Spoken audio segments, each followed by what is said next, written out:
Hey, what's up, everyone? It's Dr. Glenvo. I am super excited to have the head tribal person, I guess that's what it's called, but of Revolutionary Tribes, woo woo. Jodi Scott Evans. Jodi, what's up?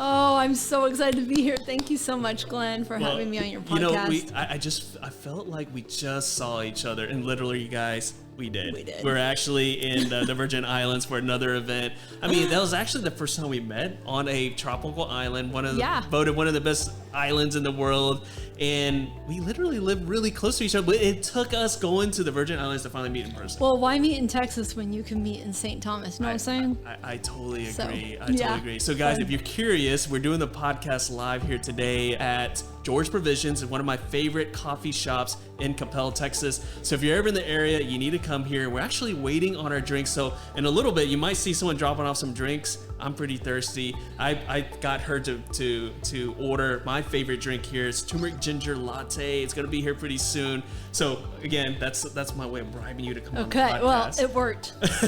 I like me some tea. So Jodi, let's just jump right into it. So Revolutionary Tribes, for those who are watching, listening right now, who are not familiar with what your company's all about, talk about Revolutionary Tribes and how it helps dental teams and dental practices. Sure. So I'll do like the short version of it is that like our main goal is to empower founders to be able to have the support that they need so that they can grow their vision and grow their company and scale. And so the way that we support them is that we help coach them, but we also coach their tribe. In a couple of key areas, we work with the people, the vision, and the system. So in a nutshell, like that's what we do. But again, like the most important thing, I'm so passionate about entrepreneurship and what it really takes to get out there and to build your dreams. And so how do we build a tribe to make sure they have the support that they need to get where they want to go? So one of the taglines you like to use on social media, which it always gives me a big smile on my face, and it takes a tribe to raise a Jodi, right? So explain that. Explain the concept of that and how that relates to the clients that you serve. Well, I think, do you want the long story, the short story? Oh, well, let's get the interesting. Let's get the juicy stuff here. Well, here's the juicy stuff. So really, I think about 12 years ago, I was probably more in the mindset of being a solopreneur. I was taking all these classes online and I was trying to learn all this information. And at the same time, I had an unexpected neurological disease just suddenly hit. I'm 30. Not now, but I was 30 and I had lost all this weight. And I was like, I don't know, I was just feeling like marriage was in a great place. And I was like, I got this all together. And then, I'm sitting in church and my legs go numb and it goes over my head. All of a sudden I'm completely paralyzed. I cannot move. I cannot speak. But I can still hear everything. Yeah. And of course, if you Google that, you're dying. And so when I went to the hospital, they said, I think it's neurological. And I was in a lot of denial. And it took a while for me to realize that this was something more serious. But the paralysis was happening 30 and 40 times a day. Wow. And I was like, okay, maybe there is something wrong. And I got this diagnosis, and it was interesting because I thought he was going to tell me, hey, Jodi, bad news, you're going to die. But instead, he said, actually, you have narcolepsy with cataplexy. And what that means is my brain confuses emotions with dreaming. And so it paralyzes my body because it thinks that I'm asleep and is trying to protect me. Wow. But I'm still completely conscious. And that was an interesting point for me because I remember when he said, you're not going to die. I remember looking at him and I'm like, yeah, but how am I going to live? Yeah. And that was not something that I'd ever considered of living was something that created a lot of chaos in my life and chaos for my children. So after going through this and trying to get help, it took us a long time. We slowly began to lose everything financially. So in the bucket of health and wealth and those two buckets, those things went away pretty fast. We just built our dream house, and then it was and so we ended up losing our home, which I like to say we didn't lose it. We knew where it was. We just couldn't afford it anymore. Yeah. And the dynamics of, health and wealth those paradigms begin to be stripped away of what I thought that looked like. But I'll tell you the one thing that remained consistent was my relationships. And I think that's something you and I bond on is, you know, if you have those relationships, you can always get those other things back in certain ways. So as I was paralyzed and bedridden, it was like, I told my husband at one point, you know, I'm a house decoration that talks. Like, that's how I had brought myself to believe in, you know, what I thought of myself, because I couldn't do things that I used to do. I couldn't be the mom that I, you know, thought I should be. I wasn't up with my kids. And there's some really cool stories about that. But in those moments, my husband told me, you know, and I hope it's okay to say this, but he said, God has a plan for you and you're going to do great things, and it doesn't matter if you're paralyzed or not. And I was like, well, I want to believe you. I just don't know how that's possible. And so I started realizing if I was going to do anything, I needed to really understand what my strengths were, because my energy was very limited and I would need people. Yeah. And so I started this journey of building tribes around me to help me get where I want to go, because I could no longer be the person that was doing it all. And that was a profound paradigm shift for me, to truly have people support me in my life. And then from that, I built my first company. And then from that, walked into a dental organization one day following my husband, and found it very interesting, found that I could like stay awake. And so I started, you know, progressing in that career. But in that, I started treating everybody like, you know, everybody needs to know what their superpowers, and everybody needs relationships in order to grow. So I started carrying that throughout, and eventually started my own company. I love that. I love the fact that the why behind the company is rooted in your own experience and how that helped you out there. And so this is actually perfect timing here. We actually have our drinks again. I want to let everyone know that we are at George Provisions doing our podcast here, best coffee in the DFW area.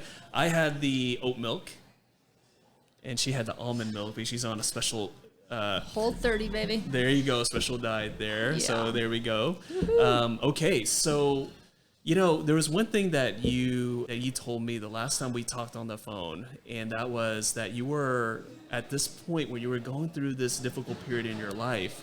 You were 2 relationships away from being homeless. And that was so powerful when you say that, you know, that you were just a couple of, and again, you had strong relationships with your parents and with your relatives, and you were literally that was where it was. And it's just, again, a testament to the fact that how strong relationships are. Yeah, I mean, it was just, so we worked in a dental office with Medicaid patients, and we were in charge of what I initially was in charge of call center and marketing, you know, thinking about things from their perspective. And we were right in front of the Medicaid center. And so our call center was right, like literally, you know, next door. And so I saw this mom one day getting out of the car with her kids, and they didn't have shoes. Oh, gosh.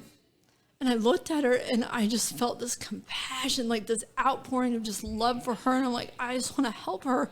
And I was like, what is going on? And that's actually when it hit me. I was like, man, if I didn't have my husband, and I didn't have my parents, you know, to really be there for me in that moment, like I would have been in the exact same situation. Yeah. My husband wrote Stanford, and my parents paid for us to fly out to Stanford to get the medication that gave me the ability to even function.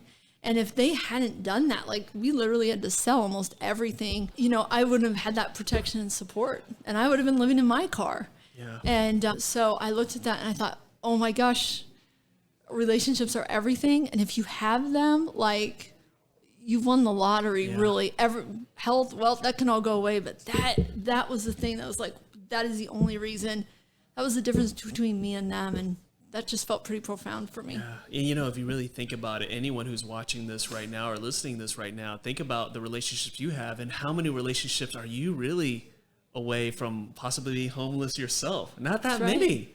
Not that many. And I think whenever I thought about that, what you told me there, it just made me think about just everyone else's situations, whether if they are homeless or they're down on their luck, like maybe they didn't have those relationships, right? Maybe they weren't blessed with that. And so something to think about. And again, speaking of blessings, right? You know, you're blessed with all these great relationships, but you also want the leaders of these organizations, these people who work so hard to build these great dental organizations, dental group practices, they're also blessed with the relationships. But again, with any kind of relationship, you got to take care of it. So talk about that and the dynamics of people who are trying to build something that's significant, like a multi-practice like group, maybe a DSO. Talk about like just the challenges they have and how you kind of come in and help them meet those challenges and really help their tribes. Yeah, so we're going to do an event as well. So I'm going to be like really transparent about this. But when we start working with founders, the first relationship we focus on is the relationship they have with themselves.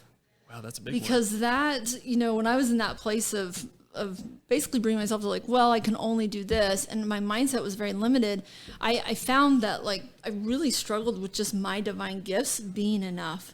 And my best being enough. That was really hard for me. It's hard to accept. I have definitely a time limit on my energy still, where it's like I can't be a workaholic. Like I just fall over and I'm bedridden and I can hear and I can't move. And it's like I'm sitting there. And so I have to be very, very careful about how I treat myself and how I speak to myself. And I think that when founders begin to grow, they begin to hit these ceilings where they realize that they've got to get out of more and more things that they were good at or that they wanted to control, and they have to start honing in on their superpowers, kind of like I had to do. So that relationship with self of, can you accept all the things and then and learn to really embrace that and do it in a way that gives you momentum and energy, truly honoring that, because there comes a point where you can't look at the blueprints anymore and say, I'll just do what that person does. Founders get to this turning point where it's like, I need to do it my way so that I can stay in the game. So that's the first relationship we focus on. I love that. And again, so you work with so many high-level entrepreneurs. You're a high-level entrepreneur yourself. And so the thing is, a lot of times whenever we have that background, we feel like, you know what? Put it on me. I can handle it, right? Right. I can keep doing it. Yeah. And that's sometimes that's a curse, because again, what happens when you start stacking, I made a post about this. I made a post about the game of Jenga, where you're always stacking things on there. And what ends up happening when you keep stacking things up in Jenga, the Jenga pieces fall down. They right. do. And again, like as entrepreneurs, as these leaders, and you keep on stacking different things, eventually it comes crumbling down. Let me ask you this, because again, a lot of people who are watching this are probably in the same situation. How do you take care of yourself when you're so used to putting so many things on your plate? I mean, again, it's like, is it a mindset thing? Is it something that you have to accept internally? Like, what are the things with the clients that you've worked with? How did you kind of break through with them when it comes to that? Well, some of it is actually really exposing their superpowers, and we break it down just from a work perspective. How do you like to solve problems? And then we start to break down when I hear things like, hey, I'm really stressed. Okay, tell me why. We begin to break down, well, what category would you put that in? It's been around for a long time, like that love, like, hate stuff. We start prioritizing that. But I think a lot of people that I'm working with, their self-awareness is high enough to know that they can't do it all, but they don't know really what that means, and they don't know who they need around them in order to tackle the problems. Because you can start, and I call this a genius with helpers. You're still leading, but they're helping you. And then there's this point where it's got to be a genius leading geniuses. And so it's like, what's the genius I need around me? And not what can I do? It's what is the best thing for me to do and what energizes me and is more aligned with who I am versus what have I had to do to get here. And it's a shift, because you do, in the beginning, there is a lot of things you have to do. I don't know, because I don't do it, but like, I can't, I fall over. Like if I feel really intensely and I'm really outside my zone of genius, I will literally, my face will go paralyzed, and I will sometimes I'll just go cataplectic, or I'll just fall asleep really fast. And I'm like, dang it. Okay, what do I have to learn, right? But normal people, we've got to break down that, because everybody's got something. Yeah. Right? Everybody's got something. And so we try to break that down in formulas to help them see it more from like a data perspective, and also just from looking at the breakdown of their time, and then understanding like, okay, who would you need? And then we play out scenarios. If you had people with this superpower, and we play out the synergy to see if people with that superpower would bring them the momentum. So we kind of played out. I love that. I love that. Ahead of time. Yeah, I love that. And so for those who are watching, I want to tell you guys something that Jodi and I, we have a love for something, right? I mean, there's a lot of things we love, our family, our religion, all these different things, right? But we do have this love, and that's the love of coaches and leveling up, right? So if the things you're listening to right now, if it's something that's foreign to you, it's something that you think like, I'm not sure that's for me. I'm not sure if I'm comfortable with that. Take it from two people, right? Discomfort, being uncomfortable is where you grow. And again, just talk about that, because again, you not only coach and you not only consult and mentor and lead other clients and other leaders and help them get to where they need to go. But you also take your own advice. You seek out people too. So talk about just like your love of always wanting to improve yourself and working with different coaches. Oh, yes. I believe in that. I'm also a big believer in therapy, and I don't know if that's taboo or not, but whatever, I've done it. So I actually believe that self-awareness can be a myth if you're by yourself. Yeah. And so you need other people to help you understand dynamics that for you are very difficult to see.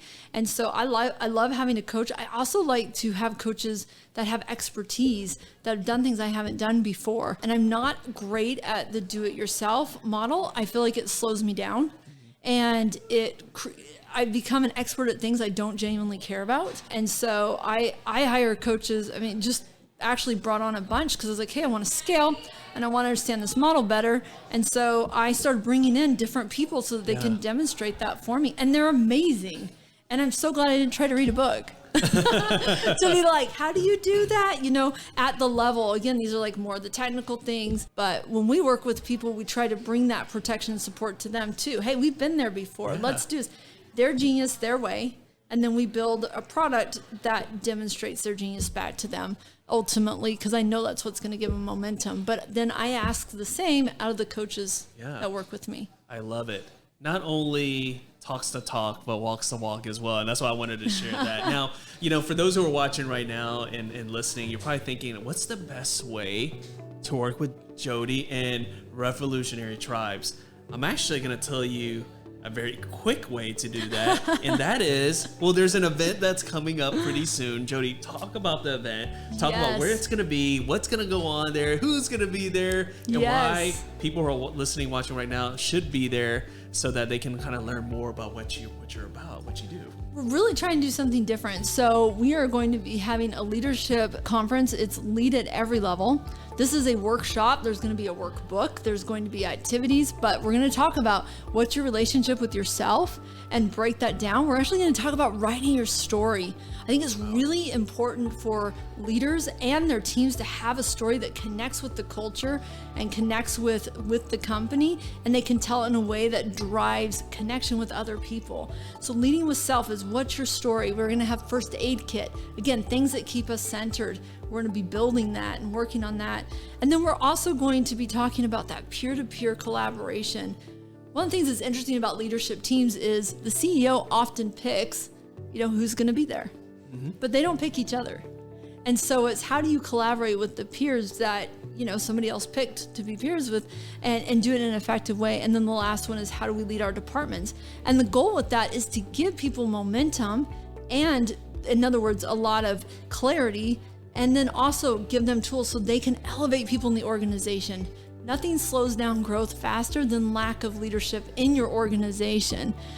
And so that's really the end goal. Again, empowering founders and their tribe to get where they want to go. I love it. I love it. So guys, that's an open invitation there to come to this event. If you want to learn everything there is, not everything, but most of the things of what Revolutionary Tribes does is this event here. But for those who want to go further, who really want to work with you on a more, closer level, what's the best way to reach out? Obviously, she is on LinkedIn. She's on social media. Yes, I'm going to tag her. I'm going to tag her. You can reach out to her. But if you're the researching type, where can they go to get more information? Yeah, just reach out to me directly or go to revtribes.com and you can fill out an application there. And I'll tell you, I just want to put this out there because my passion is finding people's superpowers. If you just want to know your superpowers, man, you take I'll give you my stuff, but the Colby A, if you take that, I will sit down, and if you want to have somebody else take it, I will sit down and I actually bought the license to basically run any data, that I want through it.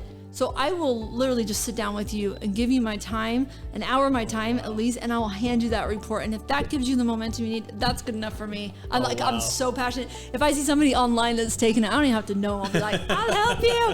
Because I just really want people to have that clarity and a better relationship with themselves first, because that's where it all starts. I absolutely love that. And guys, so again, we're going to have everything in the show notes there. Please reach out to her. And if you can make this event, make sure you go. It's in an awesome hotel, awesome town. It's a town I actually practice in Denton there. So hopefully we can see you there. But Jodi, thank you so much for jumping on. Thank you. Always inspired each time I talk to you. So I know you guys are inspired as well. So thank you so much. We'll see you guys next time.